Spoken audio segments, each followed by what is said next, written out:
চান তাহলে আপনি 5 ওয়াক্ত নামাজ পড়েন এবং কি একটি দোয়া প্রত্যেক দিন ফজরের নামাজের পর আপনার স্বামীর মাথায় হাত রেখে দোয়াটি পাঠ করেন।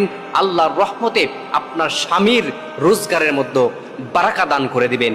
এবং কি মনে রাখতে হবে প্রত্যেক দিন আপনাকে কোরআন তেলাওয়াত করতে হবে এবং কি আপনার ফরজ নামাজ আদায় করতে হবে, পর্দাশীল আপনার অবলম্বন করতে হবে।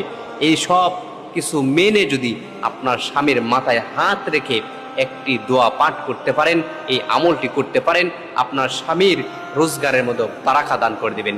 আমলটি হচ্ছে ওয়ামাই ইয়াতাওয়াক্কাল আলাইহি ফাহুয়া হাসবুহ, ওয়ামাই ইয়াতাওয়াক্কাল আলাইহি ফাহুয়া হাসবুহ। এই দোয়াটি যদি আপনি প্রত্যেক দিন ফজরের নামাজের পর 111 বার পাঠ করে স্বামীর মাথায় হাত বুলিয়ে দিতে পারেন এবং কি আল্লাহর কাছে দোয়া করতে পারেন, আল্লাহর রহমতে আপনার স্বামীর রোজগারের মধ্যে আল্লাহ তাআলা বারাকা দান করে দিবেন।